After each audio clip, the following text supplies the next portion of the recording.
Many older games have aged like a fine wine, but others have aged like 30-year-old milk. And just before I was about to write off every game that I had no nostalgic commitment to, the Super Nintendo library gifted me a 30-minute play session that made me rethink everything. But what is this magical game that came in and changed my mind? And what makes it stand so tall amongst nostalgic juggernauts? Well, and we'll talk about that in due time, but first I think it's important to give you context on how I got here. Life is pretty busy. I don't think that's a hot take. And busy does not lend itself well to being able to play the latest 100-hour RPG that seems to release every 2 weeks in 2024. So when I'm looking for something to play, I sit down looking to feel like I've accomplished something in 10 minutes. Something that these new RPGs just don't seem to hit. And I don't have an hour to just sit there and watch a cutscene before I can get control of my character. So lately I've been exploring through time using the Nintendo Online Library. And the way this usually goes is I load up a random game, figure out which button on this particular SNES game starts the actual game, and then I get thrown headfirst into whatever the developers of old thought would be a good tutorial sequence. This has honestly led to frustration quite a few times because a lot of these older games, despite being released in the same general timeline, they all had different interpretations on what the controls should be and what a good introductory experience to teach the rules of the game would be. And I've been around a while, I've played quite a few games, I should have a lot of past experience that should be able to get me through this.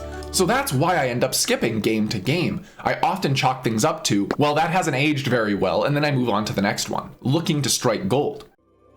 So now with the context aside, I can finally introduce you to the hero of our story, Joe and Mac 2 Lost in the Tropics, which has such an unmemorable name that I could not think of it one time while I was writing this script. Yet in spite of its name, it delivered a really great experience. But what made this game so different? Well, firstly, it didn't feel like an old game. The big thing I noticed right off the bat is I was able to move my character and swing my club at the same time. You would not believe how big of a barrier to entry that one piece is for a lot of these older titles.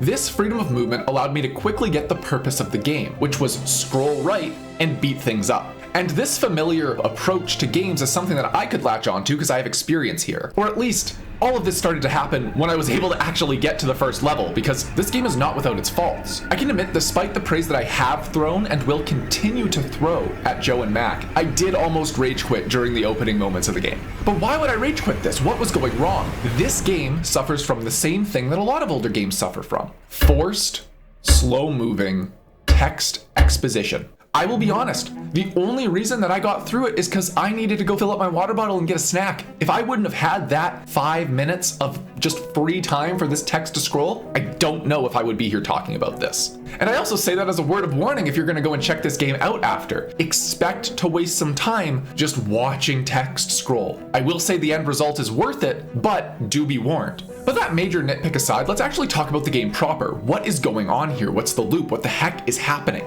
Simply put, you are on a mission to avenge your little tree village after a man named Chad burns it to the ground using the power of a bad crown that makes him very irritating to fight in combat. So obviously, to go and fight Chad, you're going to need to gather 6 Infinity Stones, I mean rainbow gems, that are going to allow you to use the power of imagination to bridge over to Chad's private island.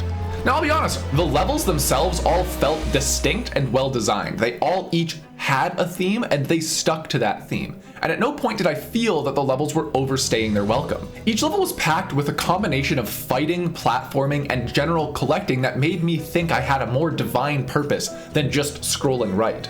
But there was also enough changes across each level that it was interesting to engage with it. For instance, some levels had this water sources that you'd be able to actually drink, and then that would allow you to put out fire, which would allow you to progress without losing health. One level had this worm creature that just went hole to hole, and you had to navigate the worm's body in order to navigate upwards, which was a really neat platforming perspective.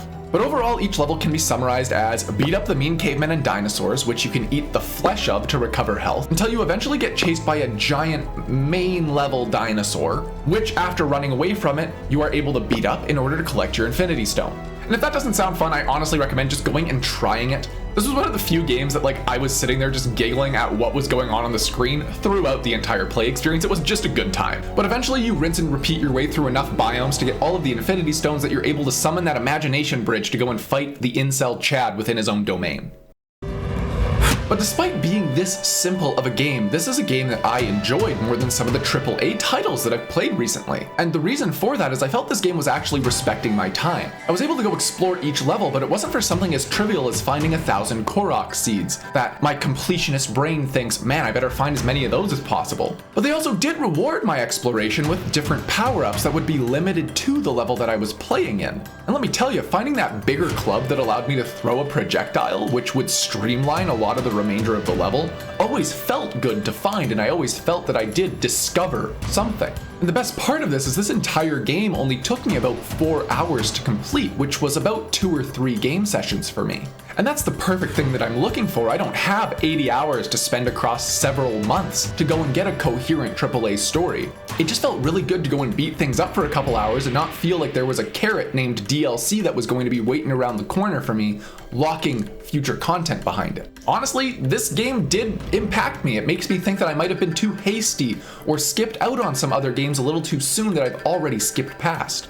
So something I'm going to be doing over the next little bit is revisiting other older games that I've completely dismissed, because there might be another golden ticket out there that's just waiting for me to get through the intro scrolling text. I'll make sure I need to get water. So I guess thanks, Joe and Mac 2, for showing me that there was more in the SNES library than a good old nostalgia hit. And thanks to you for watching this far into the video. Have a fantastic day, and I'll see you next time.